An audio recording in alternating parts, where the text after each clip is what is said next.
কতটুকু মুখস্থ করছে? 2 পারা শেষ হয়েছে, 29-30 শেষ।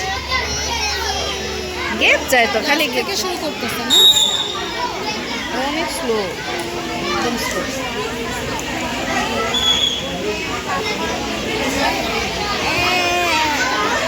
আরেকটা জিনিস বুঝি না, হিপস যারা করে 12:30টায় ছুটি দিয়ে দেয়। কেন স্কুলে পড়াবে না? মানে স্কুলের পড়াটা বিকালে ওখানে নিয়ে আসবে। আগে তো সেম ছিল, জাস্ট 3তে এটা করছে। হিপসটা আগে তো same হচ্ছে time এ ছিল স্কুলের না? টাইম শেষ হবে, সব পড়বে, ওইটা বিকেলে আলাদা পড়বে। আলাদা পড়বে। আগে তো ওটাই ছিল না ভাবি, ওই যে ওরা তো লাস্ট অবধি তাজবিদ তেলাওয়াতে থাকে, এই জন্য এই জন্য ওইটা যারা তাজবিদে থাকবে, বিফোরে সবাই তো হিপস, ওদেরকে হিপস করাবে।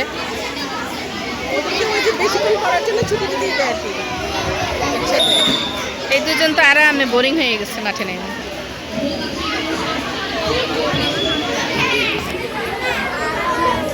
এদের বলতো এই জায়গা থেকে সরেই না।